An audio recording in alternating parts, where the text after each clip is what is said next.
Shalom. Thanks for tuning in to Christ in Prophecy. Over the past 4 episodes, we've shared excerpts from the annual Bible Prophecy Conference we held in Denton, Texas, early in June 2025. Our first 3 speakers offered a uniquely Jewish perspective to our theme, The Greatest Sign, Israel.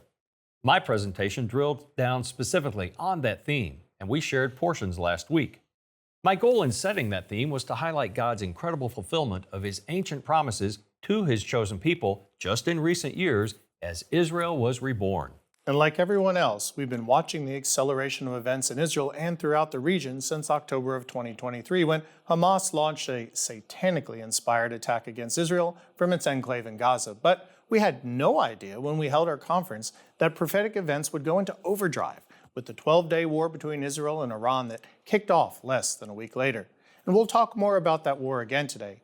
But although there simply isn't time to explore every nuance on Christ in Prophecy, we welcome you to access a wealth of our recent information, including prophetic perspective videos and articles focusing on Middle Eastern major events on our website at christinprophecy.org. Today we want to share portions of the presentations by 2 of our Gentile conference speakers. Dan and Meg Price are a husband and wife team that was called by God to leave their home in the promised land of Kentucky and move to the Middle East. Following Him obediently, just as Abraham did, they ended up in the land of Canaan, living today in northern Israel near the Sea of Galilee. From that vantage point, what you might call a front row seat, Dan and Meg are sharing the truth of Yeshua with the Jews and the Druze. Let's hear from Dan as he describes what it means to be grafted into the promise. I want to thank Lamb Lion for inviting us to be here today. We are actually on the tail end of a trip here to the States because our youngest daughter was getting her doctorate and just finished. And we were here for her graduation. And she's actually our Texan who was born in the Woodlands. And we happened to still be here in the States when Tim had asked us. And we said, yes, we'd love to come and talk with you all and share with you. And so I want to give you all a little bit of that today. One of the things that Tim wanted us to talk about was being grafted into the promise. But for Meg and for me, it was really more about being drafted into the promise. One of the things that Tim said is that as we were getting a little bit older, when we should be enjoying our grandkids, that was when the Lord called us to go. And that is actually true. That is exactly what happened. And it was as much a surprise to us as to anyone, but the Lord made it unmistakable that He wanted us to go. But I want to tell you the story about how that happened because we haven't always lived in Israel when we were going to the Middle East. Originally, we were supposed to go to Syria. And let me tell you the story about how that occurred because I think it will set the stage a bit for why we are standing here today. So back in 2007, it's hard to believe that was 18 years ago. In 2007, I was an elder in a church in Louisville, Kentucky. And I also was on the missions committee. And one of the things that we did was I sat on that committee, and we decided that year that we wanted to focus some work on a particular country, but we didn't know which country that was going to be. And so while we were praying about that as a committee, one day about 6 months later, after we had decided this, I was sitting in my office because we came out of the business world. I was sitting in my office and I remember thinking to the Lord, praying to the Lord, Lord, we've been talking about this on our missions committee for months now, almost 6 months. So where is it that you want us to focus?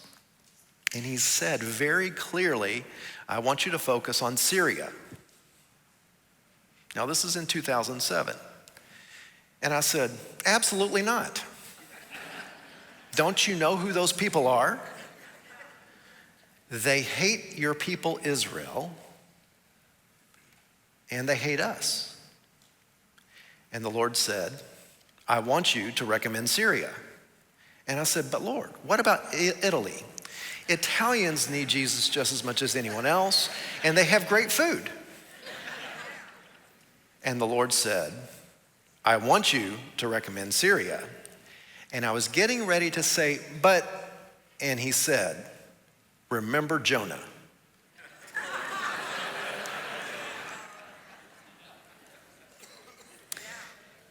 I understood what he meant. I thought I did. So in the intervening time, I thought that the Lord basically wanted us as a church to focus on Syria. But in the years that followed, the 2 or 3 years that followed, he made it very evident that he wanted for Meg and me to go. And when someone asked the question, don't you think that maybe the Lord is calling you to go? And I said, God is going to have to speak with Meg directly because she has a grandson.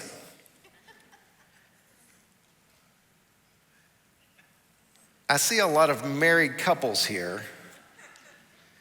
And if one of you heard from the Lord and the Lord said, I want you to move around the world to a Muslim country and hadn't yet spoken to your wife, I guarantee you would be telling God, you're going to have to do this for me because I can't do it. Well, God did. And that's a different story for her to tell. But how many of you have had plans in your life, but God had something else in plan for you, in store for you? You know, the story reminds me of this verse, this following passage. It's from Galatians 3. So also Abraham believed God and it was credited to him as righteousness. Understand then that those who have faith are children of Abraham. Scripture foresaw that God would justify the Gentiles by faith and announced the gospel in advance to Abraham. All nations will be blessed through you. So those who rely on faith are blessed along with Abraham, the man of faith. He redeemed us in order that the blessing given to Abraham might come to the Gentiles through Christ Jesus. And so we went. As I said, it was unexpected. We put a team in Jordan, and you might ask the question, why in Jordan? Well, in the time that it took us that the Lord called us and for us to start to go, we were doing an internship in Cyprus, in the Turkish side of Cyprus. And it was a school year internship. And while we were there, the Syrian civil war started. And we knew that we still needed to learn Arabic. And so the question was, how are we going to do this? And I think some of you may have been in here before. We actually lived on a kibbutz in Israel for 6 months doing an intensive Arabic program as part of our training. But then we had to continue and we went to Jordan, even though the war was still going on. And right about the time that we got to Jordan, the Syrian refugees started arriving. And we lived in a little town right next to the desert called Madaba. It's in the Bible. It's in the Old Testament. You can read about it there. And we put a team there, and that team still exists today. It still is doing great work in Madaba today. We asked the Lord, do you want us to move closer to the border with Syria? And he was like, no, I want you to remain there. And about 6 months after we moved to Jordan, the Lord sent the first Syrian refugee family into our midst. And in fact, that Syrian refugee family was on their way to Israel. How's that possible? The young boy had a heart defect that only they could fix in Israel. And there was a special organization that brought these kids over to Israel, and he was on his way. And that was the first family that we met there that had been from Syria. In the next couple of weeks or 3 weeks or so, we met another 40 or 50 Syrian families. And then they kept coming and coming and coming.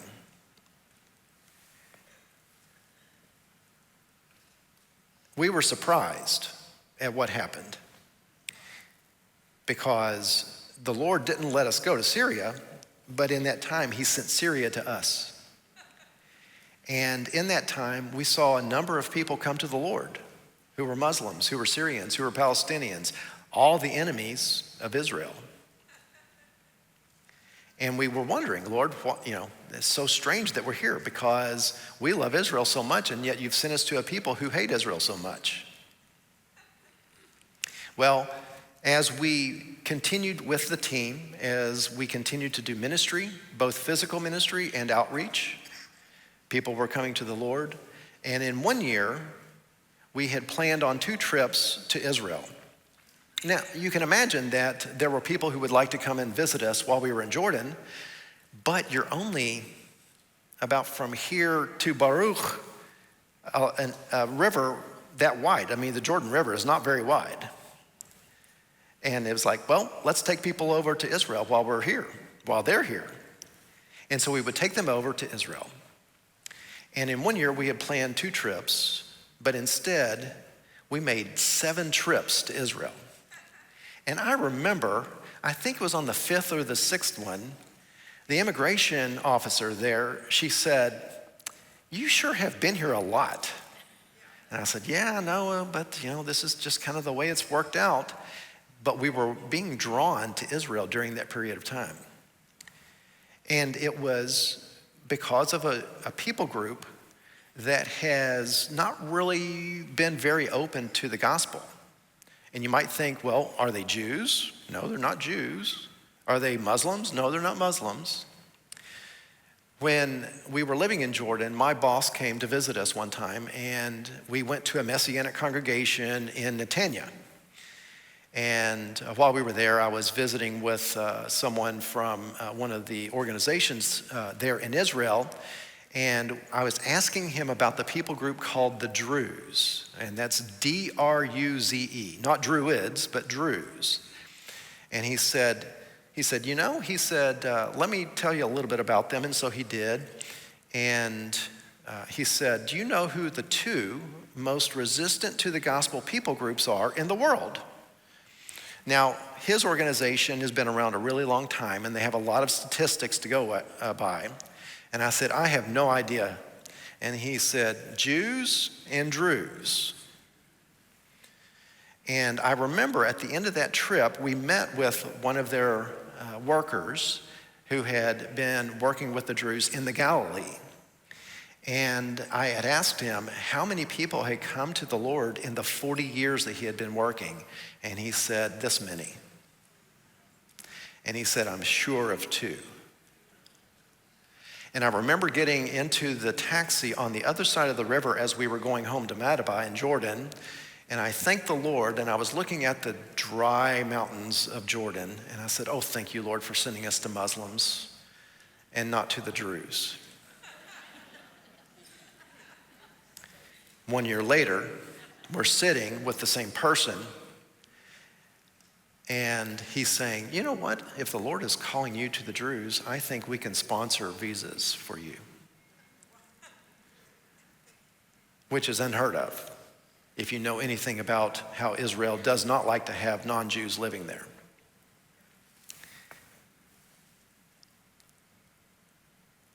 And so as we were drafted once again, going from Jordan over to Israel, it reminds me of this passage here in Ephesians.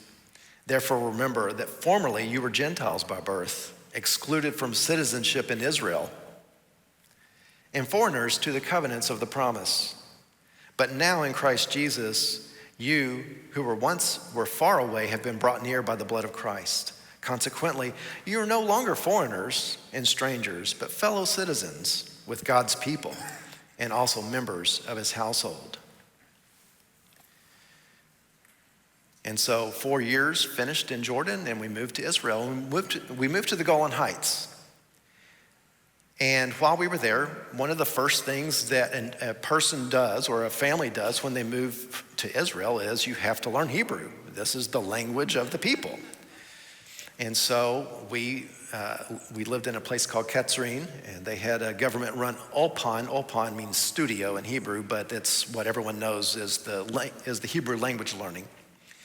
And so we did Ulpan while we were in Katzrin. And we had a wonderful oil pond teacher. We loved her to death. And of course, she wasn't able to teach every single day. And we had a substitute one day. And I remember he was a religious Jew. And he was very curious because out of all of the people that were in our class, we had about 20 in our class, Meg and I were the only goyim. We were the only Gentiles. And it had been told to him that we were also Christians. And so it's a very curious thing to have these Christians in this Hebrew oil pond. And so we were talking at a break one time, and he said, I don't understand. Explain to me how it is that you're here. And so we talked a little bit about it, and he was very concerned because one of the things that we're accused of is basically paying people to become believers. It's a strange thing. The word missionary in Israel is a very, very bad word. You don't use that word. We use it here because we understand what it means, but there it can mean something different. And so I was having a discussion with him, and I told him, I said, Christians, we're not here to replace you. That's not our intention at all. We have been grafted into the promise that was made to Abraham. And in Romans 11, these are verses that we've actually already touched on a little bit, but I want to read this. And you, although a wild olive shoot, were grafted in among the others and now share in the nourishing root of the olive tree. Do not be arrogant toward the branches. If you are, remember, it is not you who supports the root, but the root that supports you. And I read that verse to him. And of course, it's from the New Testament. It's forbidden. But he found it very interesting that this was something that he had never heard before. And so that began the ministry that the Lord drafted us into in Israel. And it was not something that we ever expected. Well, after about a year and a half of living in Katzrin in the Golan Heights, the Lord moved us to a place called Nevi Ativ. Now, Nevi Ativ is a little moshav. A moshav is a small neighborhood. It's kind of like a kibbutz, similar. And it was up on Mount Hermon, Mount Hermon, as you would call it. And we lived in the middle of 4 Druze communities up there on Mount Hermon. And it was the fulfillment of something that the Lord gave us when he was calling us to move from Jordan and go over to Israel. And I remember having this discussion with Meg, and that was a long time ago now, and it's from Isaiah 65:1. And I want to read that verse. I revealed myself to those who did not ask for me. I was found by those who did not seek me. To a nation that did not call on my name, I said, here I am, here I am. Hineni, hineni.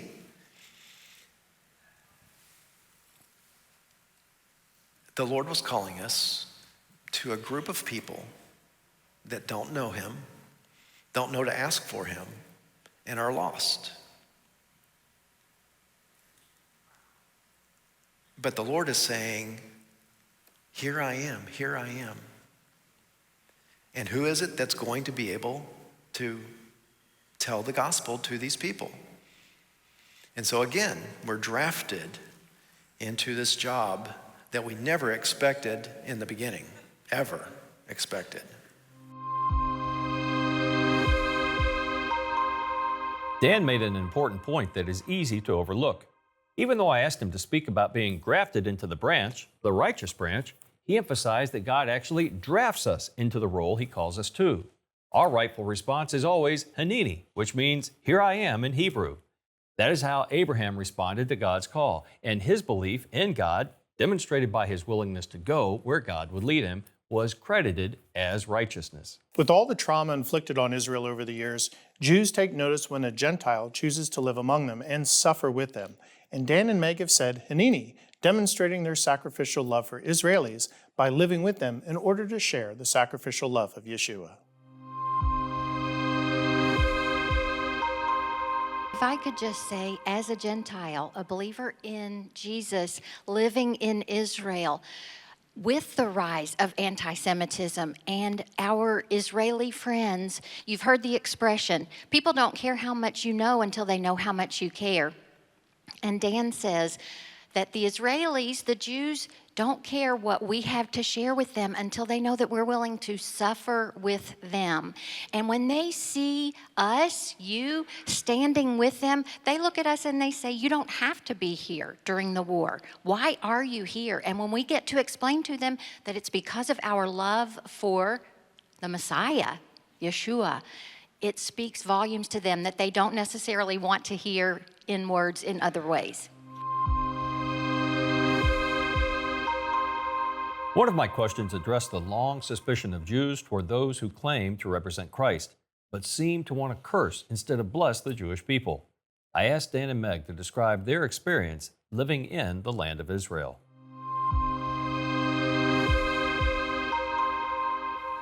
I will say, and this is maybe not answering the question, but when we went on our first trip with Lamb and Lion to Israel, I guess I was naive, but I thought that Israelis, Jews, loved us as we loved them. And living there, I have to say that I found out that that's not necessarily the case, and they are suspicious of us and why we are there. As Gentiles or as Christians? As Christians. Kind of what was spoken to earlier about the Christians, as Muddle said, were the source of persecution in the Jewish collective memory too often. How can we overcome that as Gentiles? What has been your experience to try to show, again, not so much of what we know, but how much we care so that what we know is received? And then what suggestions would you other fellows have? Well, what Meg said is true. We are suspects, and we do not hide that we are believers in Yeshua, that is who we are. But we have lived on two different moshavim, and in those two, we have always been the only Gentiles on the moshav. And therefore, we are not only not trusted, but we are a curiosity at the same time.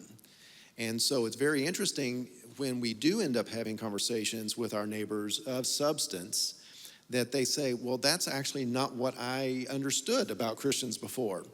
And many times they will say, how are you even here? Because we've lived in Israel now for 9.5 years. And I will say, well, we have a visa. And I'll say, what kind of visa? And I will say, ishdat. Ishdat means clergyman. And they'll say, yes, but you don't have the collar. And you're married. And I say, yes, there's many different kinds of us. And so their view, as I heard earlier in some of the presentations, is that Catholics are like their understanding of who Christians are, and we are the only Protestants, the only evangelicals that they've ever met in person. And so we're not the devils that they're taught that we are. I'll answer as a follow-up even before Avi. How many of you know a Jew personally? Have you ever thought that maybe you're the only evangelical that they really will get to know personally? And you say, well, they don't know me very well. Well, whose fault is that? You may be, not just in Israel, but here in the U.S., even in Dallas, y'all, or New Jersey, the only evangelical that a particular Jew will know. And they're always watching. Boy, isn't that a scary thought? You know, it's sobering to think that many Jews fear, or at least suspect, Christians because of all the persecution they have suffered over the years. Absolutely. You have to realize that from the Jewish perspective, the nations that abused them the worst throughout most of the past 2,000 years were ostensibly Christian. And that was true throughout the West, even with enlightened ideas. And although we think of the Muslim world as being the greatest threat to Israel and the Jewish people today, extreme Muslim animosity is actually a relatively recent development. You know, Nathan, I can think of so many nations that are ostensibly Christian, such as our own, but obviously throughout Europe, you think of France and Spain, Russia, Poland, and yet they've demonstrated great animosity toward the Jews living there. And I think that's why the Jews keep one wary eye on Gentile Christians, because we have a long history of persecuting the Jewish people as a church. You know, people often think of Nazi Germany as being the high point of Jewish hatred and animosity, but even as the Nazis went into places like Poland and Russia, Ukraine, it was the local people who turned against their Jewish neighbors that had lived among them for years, demonstrating great animosity. And yet, even as we would perhaps cast a stone, we're living in a glass house today because the very same thing is happening in America. Churches were silent in Nazi Germany, and they're becoming silent in the United States. Where have we seen a rise in anti-Semitism today here? On the college campuses particularly, and our more liberal cities. You know, I think that it could be argued that the number of Christians who want to bless the Jews seems to be few and far between, again, from a Jewish perspective. It's tragic, but the Bible prophesied it. So how do we make very clear that we stand with Israel?